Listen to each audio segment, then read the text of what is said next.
예언자의 영성이라는 주제를 가지고 우리가 함께 말씀을 나누고 있는데요.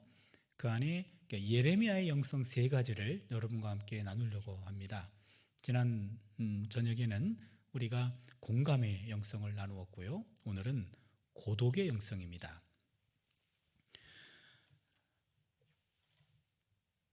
고통은 누구에게나 아프고 힘이 듭니다. 그런데 고통이 견디기 어려운 까닭은 고통을 혼자서 짐져야 한다는 외로움 때문입니다. 남이 대신할 수 없는 1인칭의 고독이 고통의 본질입니다. 여럿이 겪는 고통은 훨씬 가볍습니다. 여럿이 맞는 벌은 때론 놀이와 같을 수 있습니다. 그러나 고통을 홀로 짊어져야 한다면 그 고독의 고통은 이루 말할 수 없을 만큼 심각할 것입니다. 고독의 고통을 온몸으로 살아낸 예언자가 있습니다. 우리는 오늘 그 고독의 예언자를 만납니다. 예레미야는 어떻게 하나님이 그러실 수 있습니까? 라고 하면서 절규합니다. 예레미야 12장 오늘 1절부터 6절까지 본문을 함께 읽었는데요. 이 본문은 예레미야의 두 번째 탄식, 두 번째 고백이라고 말합니다. 이 본문 보시면 12장 1절입니다. 야훼여, 내가 주와 변론할 때에는 주께서 의로우시니이다. 그러나 내가 주께 질문하옵나니 악한 자의 길에 형통하며 반역한 자가 다 평안함은 무슨 까닭이니까? 여기서 예언자는 먼저 하나님이 자신과 변론할 때마다 하나님은 늘 의로우신 재판관이었습니다. 그것을 인정하고 고백합니다. 그리고는 바로 악한 자의 길에 형통하며 반역한 자가 다 평안함은 무슨 까닭입니까? 라고 따지듯이 묻습니다. 여기 보시면 변론하다 라고 하는 말은 이것은 히브리 말로 리브라는 뜻으로 법정 용어입니다. 법정에서 변론하다, 쟁변하다, 싸우다 이런 말인데, 또한 질문의 내용도 보니까 지금 악한 자의 길에 형통하며 반역한 자가 다 평안하면 무슨 까닭입니까? 라고 하면서 불평 수준을 뛰어넘고 따지고 고소하는 수준입니다. 예레미야의 불평은 시시비비를 가리는 고소의 단계에 이르고 있다라고 볼 수 있습니다. 예언자는 자신을 부르신 하나님께 불평하는 정도가 아니라 그 하나님을 고소하고 있습니다. 여기서 제기된 의인의 불행과 악인의 행복이라는 이 수수께끼 같은 문제, 여러분, 의인들이 불행해지고 악인들이 행복해지는 것, 오늘날에도 우리가 흔히 볼 수 있는 현실이지요. 그런데 이러한 문제는 구약 성경에서도 자주 드러나는 주제입니다. 시편 73편 12절 13절을 보면 볼지어다 이들은 악인들이라도 항상 평안하고 재물은 더욱 불어나도다. 내가 내 마음을 깨끗하게 하며 내 손을 씻어 무죄하다 한 것이 실로 헛되도다. 악인들은 항상 평안해요. 재물은 점점 불어나요. 내가 내 마음을 깨끗하게 하면서 손을 씻어서 죄를 안 지려고 아무리 노력해도 이거 헛되도다 한 시인의 고백입니다.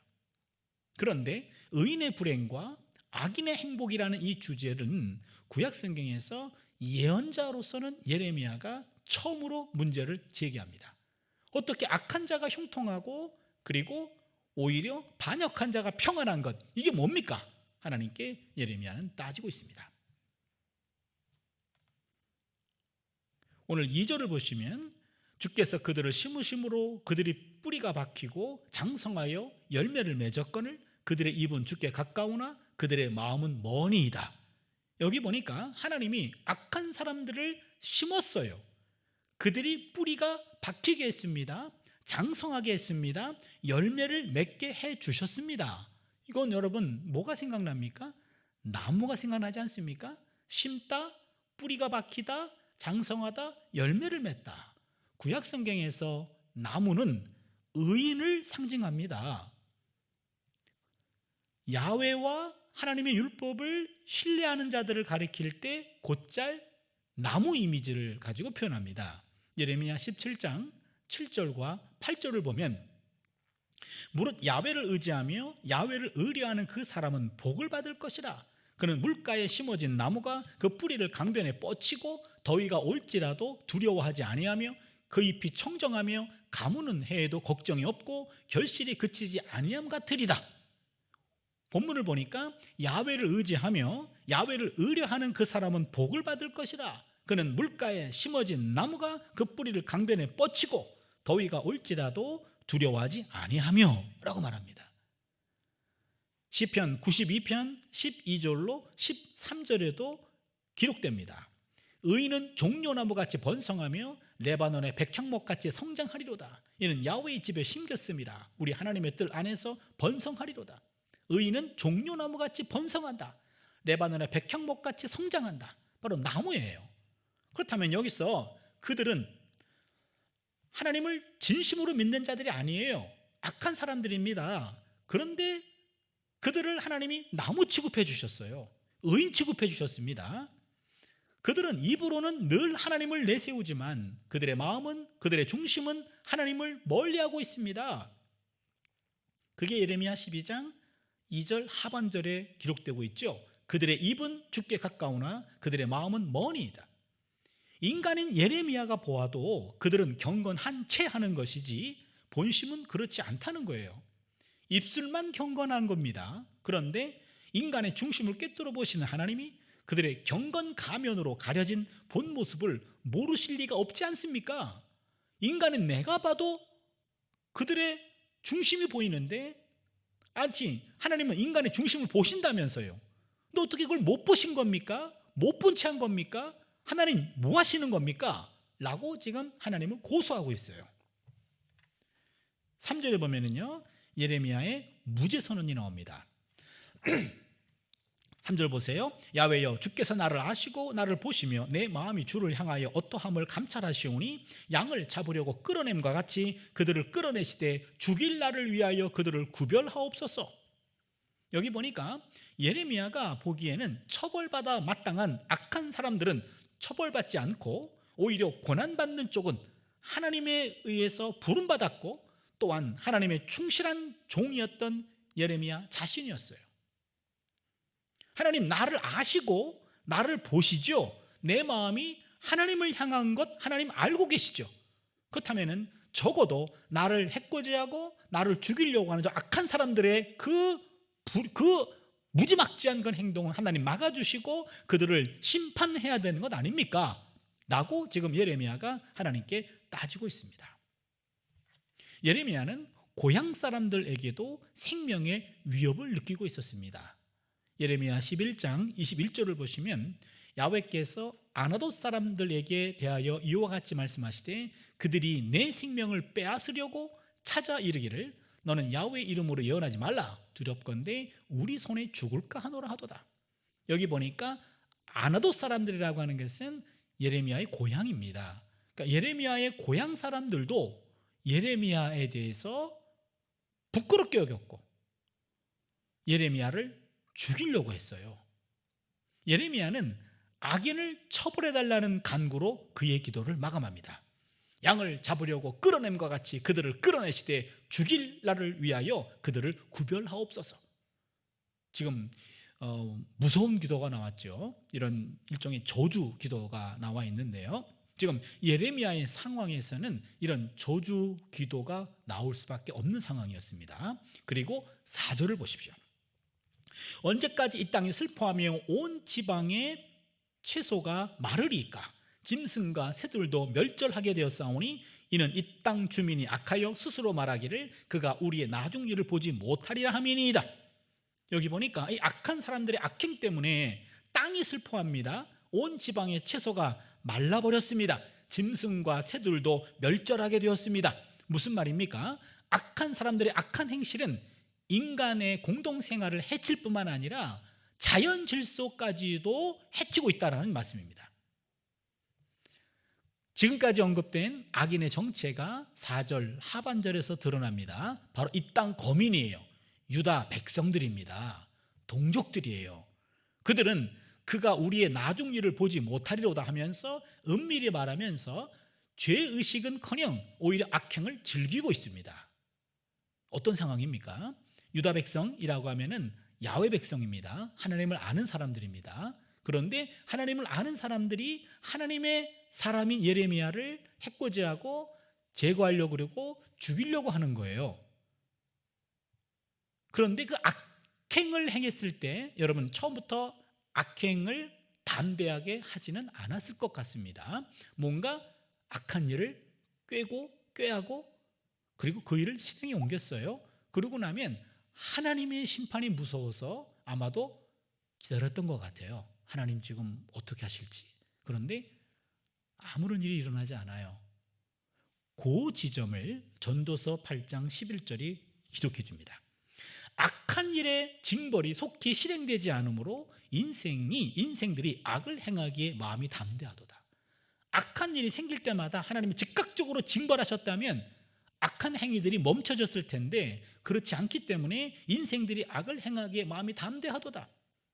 신약성경 디도서 1장 16절을 보시면 저희가 하나님을 시인하나 행위로는 부인하니 가증한 자요 복종치 아니하는 자요 모든 선한 일을 버리는 자니라 그랬습니다. 입으로는 하나님을 시인하지만 행위로는 부인하는 자들이에요. 가증한 자입니다. 복종치 아니하는 자입니다. 모든 선한 일을 버리는 자라. 입술로는 하나님을 들먹입니다. 그러나 속으로는 하나님과 무관한 가치관을 가지고 있습니다. 사실 자신들이 악하고 폐역한 삶을 살아도 별 탈이 없습니다. 아니, 오히려 더 잘 살고 있어요. 그들에게 하나님의 존재란 그리고 하나님의 능력이란 당연히 부인되는 것 그렇게 보이지 않습니까? 하나님의 존재와 능력이 부인되고 있어요. 삶으로 부인하고 있습니다. 입으로는 고백하지만 그들의 삶 속에서는 하나님이 없는 것 같이 살아갑니다. 이런 사람들을 우리는 실제적 무신론자라고 말합니다. Practical atheist. 이론적인 무신론자들은 교회 안에 없습니다. 그들은 이론적으로 신의 존재를 부정하기 때문에 그들은 교회 안에 올 수가 없지요. 그러나 이론적으로는 하나님을 긍정하지만 실제적으로는 하나님 없는 것 같이 살아요. 이런 사람들을 우리는 practical atheist, 실제적인 무신론자, 실천적 무신론자라고 얘기하죠. 이런 실천적 무신론자들은요, 교회 바깥에 있는 것이 아니라 교회 안에 있어요.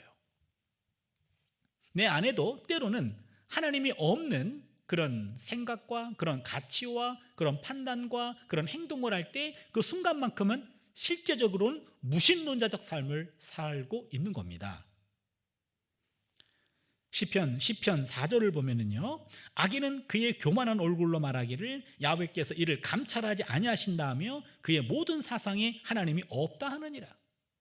입으로는 하나님을 말하지만 그의 사상과 그의 생각과 그의 행동에는 하나님이 없다라는 얘기입니다. 이처럼 악인들이 형통해지는 현실은 예레미야에게 쉽게 이해가 되지 않았습니다. 여기서 예레미야가 고민하는 것은 악인의 불행한 행위가 아닙니다. 악인이 형통해지도록 방치하고 있는 하나님의 통치 방식이에요. 지금 하나님께 따지고 있습니다. 하나님 지금 뭐 하십니까? 지금 뭐 하시는 거예요? 아니, 악한 사람들이 지금 더 형통해지는 것, 이거 지금 뭐 하고 계십니까?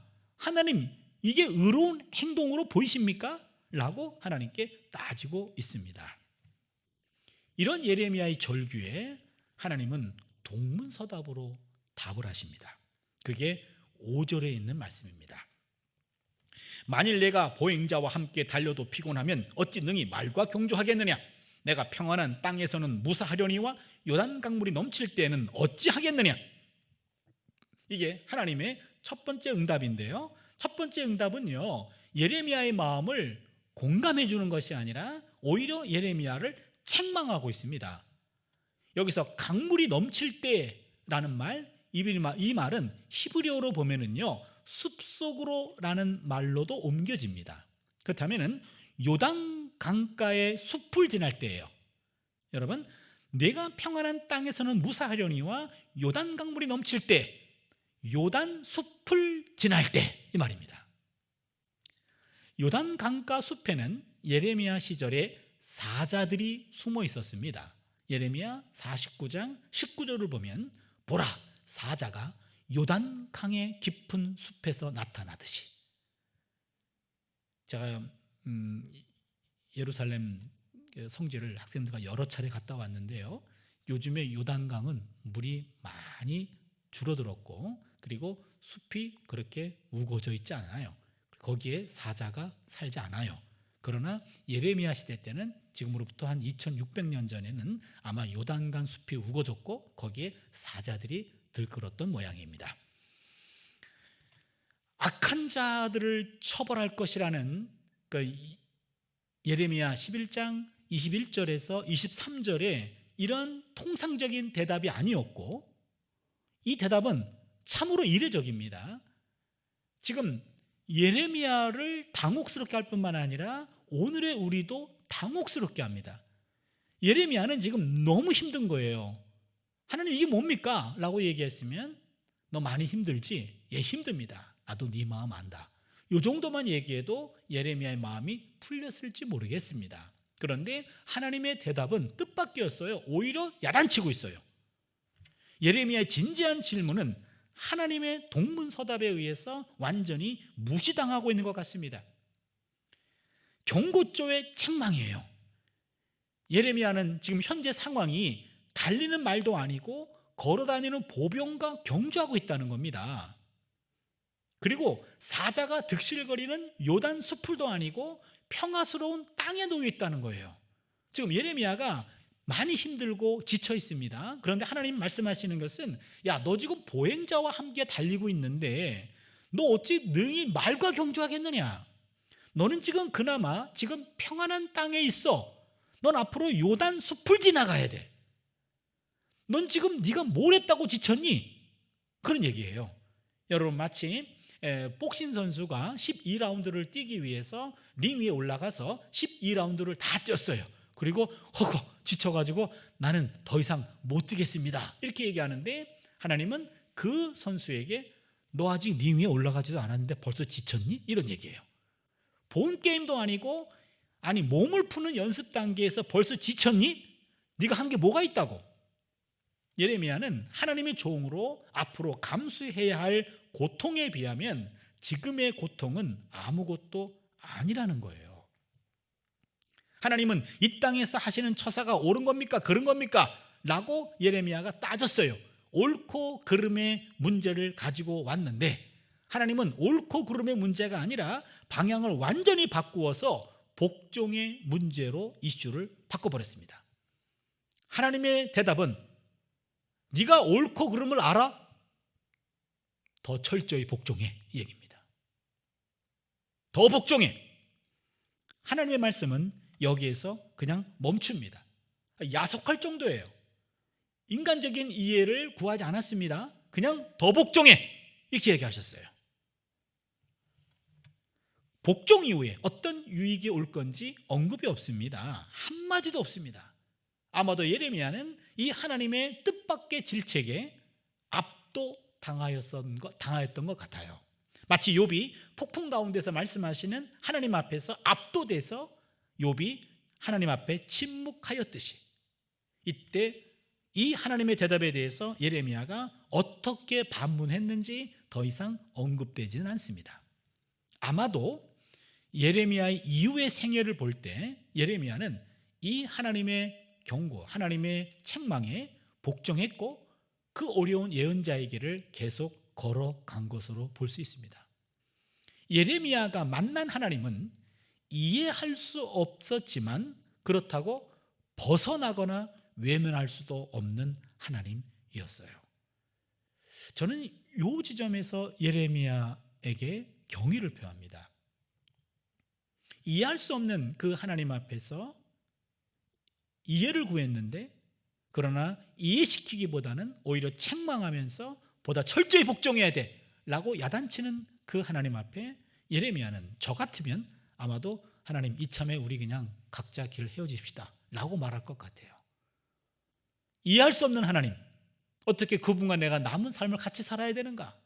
그러나 이해할 수 없는 그 지점에서도 예레미야는 하나님 앞에 순종을 했어요. 그리고는요, 마지막 6절이죠. 예레미야에게 다시 깨우칩니다. 그래도 믿을 만한 분은 하나님밖에 없다라는 진실을 예레미야에게 깨우쳐요. 그게 6절입니다. 두 번째 대답은 질책을 넘어서서 경고에 이릅니다. 6절을 보십시오. 내 형제와 아버지의 집이라도 너를 속이며 내 뒤에서 크게 외치나니 그들이 내게 좋은 말을 할지라도 너는 믿지 말지니라. 여기 보니까 기가 막힌 말을 하고 있어요.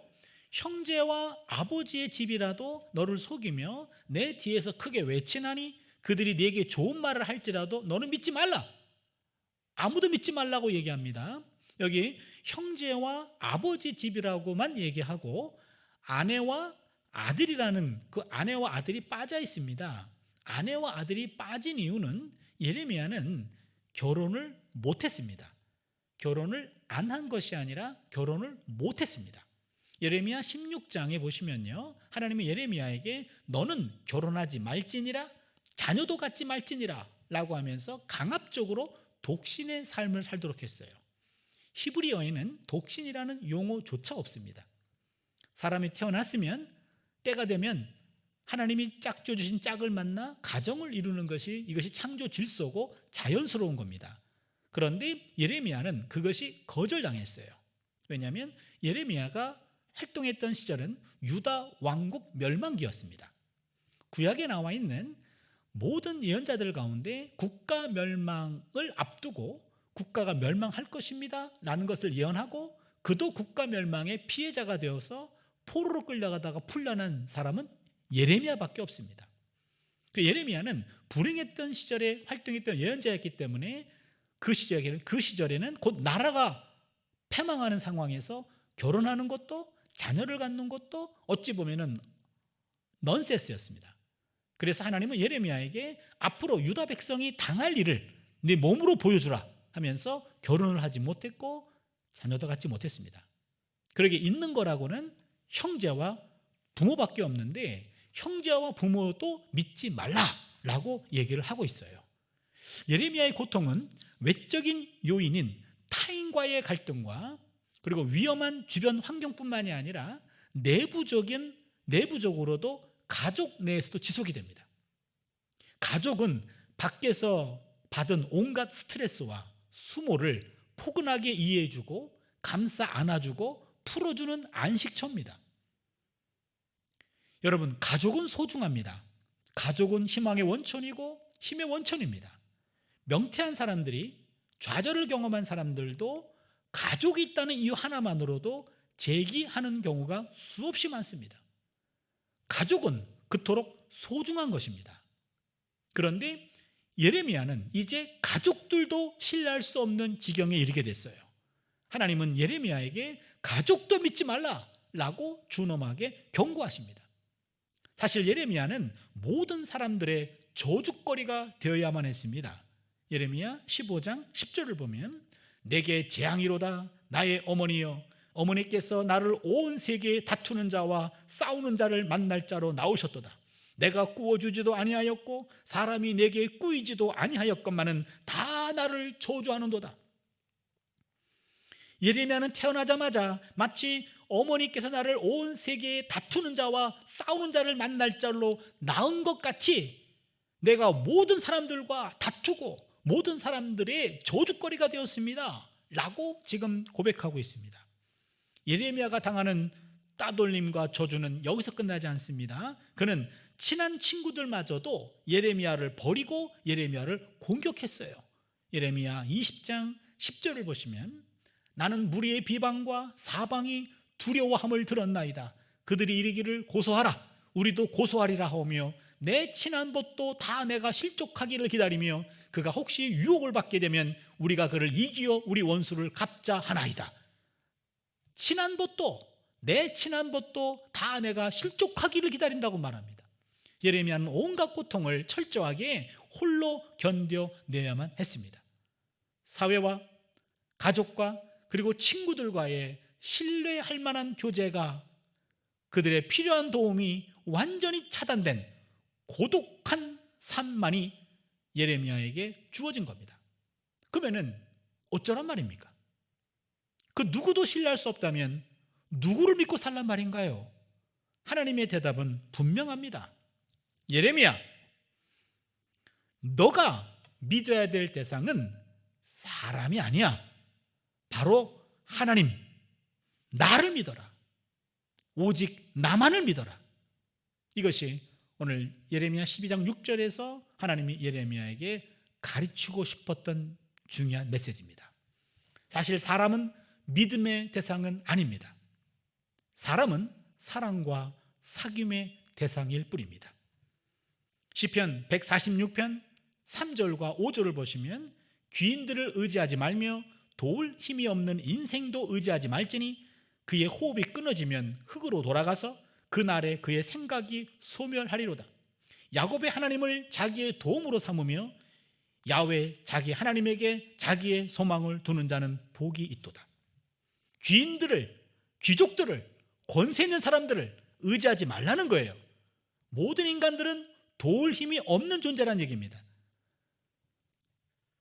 그들이 귀인이건 어떤 인간이건 간에 그들의 호흡이 끊어지면 다 흙으로 돌아간다. 그날에 그들의 생각은 소멸한다. 그러나 야곱의 하나님을 자기의 도움으로 삼으며 야훼 자기 하나님에게 자기의 소망을 두는 자는 복이 있도다. 예레미야가 이제 의지해야 할 분은 오직 하나님 한 분밖에 없습니다. 고향과 친척과 아버지 집을 떠나 내가 내게 지시할 땅으로 가라. 하나님은 아브라함에게 명령을 내리셨죠. 그때 고향이라는 것은 지연의 보호막입니다. 친척과 아버지 집은 혈연의 보호막입니다. 무슨 말입니까? 고향은 아는 사람들, 친척, 가족들의 보호막 안에 놓여 있는 거고, 친척과 아버지 집은 바로 혈연의 보호막을 이야기하는 겁니다. 그는 철저히 하나님의 손가락에 인생을 맡겼어야만 했어요. 내가 내게 지시할 땅으로 가라 라고 하면서 하나님의 손가락, 이제 예레미야는 인간의 보호막인 고향과 친척과 아버지 집을 떠나고 그리고 하나님 한 분하고만 동행하는 삶을 살도록 부름받은 게 아브라함입니다. 하나님의 사람은 이렇게 하나님의 손가락에 인생을 맡긴 거예요. 인간의 가치관이 아니라 하나님이 오른쪽을 향하면 오른쪽을 향해 가고 왼쪽을 향하면 왼쪽을 향해 가는 하나님의 손가락에 남은 삶을 헌신한 사람, 이게 바로 신앙인이에요. 그러기에 하나님의 사람은 하나님과 단 둘만 있는 그 고독의 자리를 꺼리지 않습니다. 홀로 있어 보이는 그 고독의 자리가 홀로가 아님을 알기 때문입니다.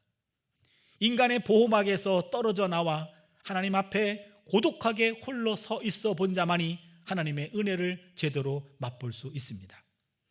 제가 1988년 8월 달에 독일 유학을 떠났습니다. 그때까지만 해도 해외 여행이 그렇게 자유롭지 못한 때였어요. 외부 미국으로부터 초청장이 오거나 외부의 초청장이 없이는 비행기를 탈 수 없는 여행 자유화되기 전이었습니다. 그래서 저는 그때 비행기를 처음 타게 되는데요. 유학 날짜에 맞춰가지고 결혼을 했어요. 10일 전에 결혼하고 난 다음에 신혼여행 갔다 와서 인사드리고 그 다음에 10일 만에 이제 비행기를 타고 독일로 유학을 가던 때였습니다. 그때까지만 해도요, 여러분, 교인 중에 누가 비행기를 타고 미국을 간다 그러면은요, 교회 주보에도 나왔어요. 아무개 권사님, 아무개 장로님 몇 시에 미국 비행기 타고 뭐 김포공항 몇 시에서 만남, 뭐 이래가지고 온 교우들이 그 김포공항에 가가지고 그 미국 가는 비행기 타는 분을 축복해주는 그런 것들이 유행이었습니다. 저도 이제 처음 비행기를 타게 되는데 우리 교회 목사님 사모님하고 내 아내 목사님 사모님, 그다음에는 우리 교회 성도들, 저 교회 성도들, 그리고 우리 부모님들, 저쪽 우리 아내 부모님들, 그다음에 내 동생들, 저기 동생들, 내 친구들, 저 친구들, 내 제자들, 저 제자들 해가지고 김포공항에 한 6, 70명이 나오셨어요. 그리고 가운데다가 두고 이렇게 동그랗게 삥 둘러가지고 예배를 드려줬어요. 그리고 우리를 위해서 통성기도를 해주셨어요. 김포공항이 막 떠나갈 정도로 통성기도를 해주셔가지고 마치 국가를 대표해가지고 제가 유학 가는 줄 알았어요. 다 이제 인사하고 이제는 비행기 안으로 이렇게 플랫폼으로 들어가면은 비행기를 처음 탔기 때문에 바로 비행기를 탈 줄 알았는데 그게 아니잖아요. 기다리잖아요. 모든 사람들은 다 떠나고 양가 부모님들만 끝까지 저희들을 이렇게 보고 계셨어요. 울면서 보고 계셨어요. 그런데 이제는 독일 갈 생각하니까 갑자기 마음이 깝깝하고 답답해지는 거예요. 독일은 학비가 없기 때문에 가는 곳이고 아는 사람은 거의 없어요. 당장 가면은 내가 어디로 가야 되는지 그것조차 아직 확정이 안 된 아주 불안정한 상태여서 그 당시에 제가 너무 두려워서 하나님에게 마지막 컨펌 기도를 했어요. 하나님, 과연 이 독일 유학 가는 게 이게 맞는 겁니까? 하나님 아니라고 하면은 당장 터내가지고 다시 문 밖으로 나가면 우리 부모님들이 우리를 보고 계신데 그냥 내려놓고 한국에 있었으면 좋겠습니다. 아주 불안한 마음으로 그렇게 막 기도를 하고 있는데 갑자기 제 아내가 제 손을 꽉 잡더니 여보, 난 당신만 믿어 그러는 거예요. 그때 여보 소리를 처음 들어봤는데 지금도 여보 그러면은 그때가 생각이 나가지고 가슴이 덜컥 내려앉아요. 아니 지금 나를 믿을 때가 아니라 나는 지금 옆에 있는 여보는, 옆에 있는 아내는 내가 믿을 대상이 아니고 이 사람이 순간 짐으로 느껴지는 거죠. 그리고 내가 믿을 사람은 아무도 없는 거예요. 그때 기도가 바뀌면서 진지하게 기도하게 되더라고요. 정말로 하나님 한 분밖에 없는 거구나. 사실 사람과 사람 사이에서 주고받는 위로는요, 불완전합니다. 한계가 있습니다. 내가 당한 슬픔과 괴로움 함께 나눌 사람이 곁에 있어도 위로받지 못할 때가 있지 않습니까? 고독의 순간 하나님의 은혜가 더 크게 느껴집니다. 이는 하나님의 보호막에서만 느낄 수 있는 겁니다. 그렇다면 사실 예레미야는 혼자가 아니었습니다. 그의 옆에는 하나님이 늘 계셨습니다. 하나님은 한순간도 당신 사람의 옆을 떠나신 적이 없으십니다. 허울뿐인 인간의 울타리를 벗어 던지자 강력한 하나님의 울타리가 그의 둘레를 감싸고 돈 겁니다. 욥기 1장 10절을 보시면 주께서 그와 그의 집과 그의 모든 소유물을 울타리로 두르신 때문이 아니니까 주께서 그의 손으로 하는 바를 복되게 하사 그의 소유물이 땅에 넘치게 하셨음이니이다. 하나님이 욥과 욥의 집과 욥의 모든 소유물을 이렇게 울타리로 두르고 계시는 것 아닙니까? 라는 말이에요.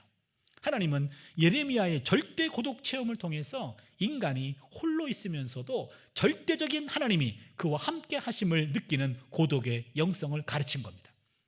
예레미야는 지금 이런 상황에 처해 있습니다. 예레미야, 하나님 제게 어떻게 이러실 수 있습니까? 라고 탄식했습니다. 그런데 하나님께서는 이런 과정을 통해서 예레미야가 사람과 환경을 의지하지 않고 오직 하나님만 의지하며 당당하게 설 수 있는 고독의 영성을 소유한 자로 만들어가고 있는 겁니다.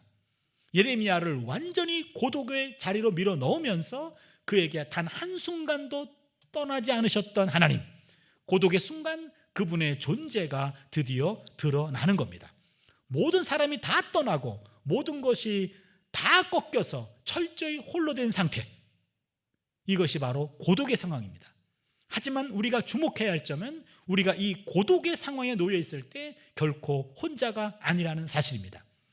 그때에도 하나님께서 변함없이 우리와 함께 하신다는 사실입니다. 여러분, 고립과 고독은 구분해야 됩니다. 고독은 고립이 아닙니다. 고독과 고립은 비슷하지만 같진 않습니다. 고립이 신체적 단절을 의미한다면 고독은 정신적 단절을 의미합니다. 고독하라는 말은 고립되라는 말이 아닙니다. 고립된다고 고독한 것이 아닙니다. 군중 속에 고독이란 말이 있듯이 사람이 아무리 많아도 마음이 외로운 겁니다. 가끔 사람들이 없어 고독하기보다 사람들과 함께 있을 때 더 고독한 때가 많습니다. 그리스도인들은 고립되지 말고 고독해야 됩니다. 외로움을 느끼지 않고도 혼자 있는 법을 배워야 됩니다. 고립은 타율적 고독이고 고독은 자율적 고립입니다. 고독은 병이 아니고 오롯하게 자신에게 집중할 기회입니다. 여러분, 외로움과 고독도 구분돼야 됩니다. 외로움은 사람이 없어 쓸쓸한 감정이에요. 고독은 스스로 혼자 있겠다는 감정입니다. 외로움은 정서적 감정이고 고독은 영적 감정입니다. 외로움은 사람 앞에 홀로 있는 것이고 고독은 하나님 앞에 홀로 있는 겁니다. 우리는 사서 외로울 필요는 없지만 스스로 고독할 줄 알아야 합니다. 외로우면 외롭기 때문에 사람을 찾아갑니다. 고독하면 고독하기 때문에 하나님을 찾아갑니다. 폴 틸히라고 하는 유명한 신학자도 외로움과 고독을 구분합니다. 외로움은 모든 것들로부터 단절되는 데에서 오는 홀로 있음의 고통이지만 혼자 있는 고통이 외로움이라는 겁니다. 고독은 내 존재의 근원과 하나됨에서 오는 희열을 누리는 홀로 있음의 영광이다. 고독은 혼자 있는 즐거움이라는 겁니다. 외로움은 혼자 있는 고통이고 고독은 혼자 있는 즐거움이다. 폴 틸리히의 구분이에요. 외로움에 사무치는 이들은 많지만 고독이야말로 외로움의 치유자라는 사실을 아는 자는 드뭅니다. 하나님의 현존 앞에 고요하게 서 있는 성 프란시스코 그리고 막달라 마리아를 묘사한 그림을 보고 있으면 그들은 홀로 앉음을 통해서 영원한 고향 집에 당도하고 있는 것 같습니다. 외로움은 혼자 있어서가 아니라 홀로 서지 못해서 느끼는 고통입니다. 고독은 의연하게 홀로 서는 힘을 키우는 시간입니다. 혼자여서 외롭고 두려운 게 아니라 모든 시간과 생각을 혼자 만끽할 수 있다는 것만으로도 고독은 매력적입니다. 외로운 고립을 충실한 고독으로 전환시키는 것만으로도 큰 힘이 솟구칩니다. 우리가 의지하는 것들, 그것이 물질입니까? 힘입니까? 건강입니까? 명예입니까? 지위입니까? 자식입니까? 이런 모든 것들로부터 내려놓음이 시작되는 순간 하나님은 우리의 문제를 접수하시고 결제 답안을 주십니다. 인생의 가지치기는 우리에게 하나님 한 분밖에 없음을 알려주는 하나님의 은총이기도 합니다. 고독의 영성으로 무장하면 하나님 한 분만으로도 충분하고 만족할 수 있습니다. 그 경지에 도달하면 우리 주변의 모든 것들이 덤으로 주어지는 선물입니다. 선물은 요구하지 않습니다. 선물은 그저 감사할 뿐입니다. 선물은 욕구의 대상이 아닙니다. 그저 감사의 대상입니다. 주변의 모든 사람들이 감사의 선물입니다. 따라서 고독은 비움의 자리가 아니라 체험의 자리입니다. 고독은 비움 속에서 체험을 발견합니다. 모든 사람은 결국 주변의 모든 것들로부터 멀어지게 됩니다. 인생은 이별의 연속이에요. 이별 훈련입니다. 교우도, 부모도, 친구도, 때로는 자녀도, 그리고 배우자도 결국 모두 떠나가고 나 혼자만 남습니다. 결국 누구나 홀로 있다가 사실 알고 보면 고독의 영성을 가지고 살다가 하나님 품에 안기는 겁니다. 그래서 그 어떤 영적 자산보다도 중요한 것은 고독의 영성입니다. 고독의 영성이 부족하면 고립감을 느끼고 외로움의 늪에 빠지게 됩니다. 이제 고독의 영성으로 무장되어서 충실한 고독에 이르고 지금부터 하나님 한 분만으로도 충만한 삶을 살 수 있기를 바랍니다. 여러분, 이 고독의 영성이 끝까지 우리와 함께하는 영성입니다. 내가 혼자 있는 그 자리가 나 혼자가 아니고 하나님 옆에 계신다.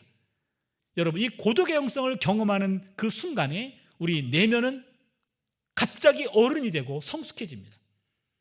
내 주변에 있는 모든 것들이 다 떠나가는 순간 그때 하나님은 내 가까이서 나를 웃으며 보고 있습니다. 지금까지 나는 너를 한순간도 떠난 적이 없는데 너와 나 사이에 네가 믿고 의지하는 것들이 너무나 많았어. 그 모든 것들이 다 떠나가는 순간 이제 내가 보이니? 라고 하는 겁니다. 하나님은 한순간도 우리 곁을 떠난 적이 없습니다. 나를 영원히 떠나지 않는 그 한 분, 그 한 분만으로도 나는 만족해 라고 하는 그 영성, 이 영성이 있어야 내 주변에 있는 많은 사람들이 덤으로 주어지는 선물이구나, 선물을 느끼며 오히려 고독 속에서 더 충만함을 느끼는 이러한 영성이 오늘 우리에게 필요한 줄로 믿습니다. 기도합니다.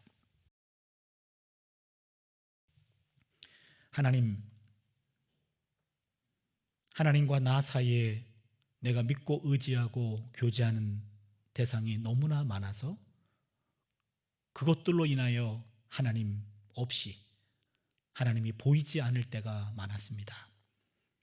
그러나 인생의 가지치기를 통해 이 모든 것들이 나를 떠나는 순간 내 주변에 아무것도 없다고 느껴지는 그 순간, 그때가 바로 가까이 계시는 하나님을 바로 대면할 시간입니다. 그러기에 나 혼자만으로도 하나님 한 분만으로도 만족합니다. 이와 같은 고백이 우리의 모두의 고백이 되게 하여 주시옵소서. 혼자 있는 그 자리가 고립과 외로움의 자리가 아니고 고독의 자리가 되게 하시고 충만함을 경험하는 은혜의 자리 되게 하여 주시옵소서. 예수님의 이름으로 기도드리옵나이다. 아멘.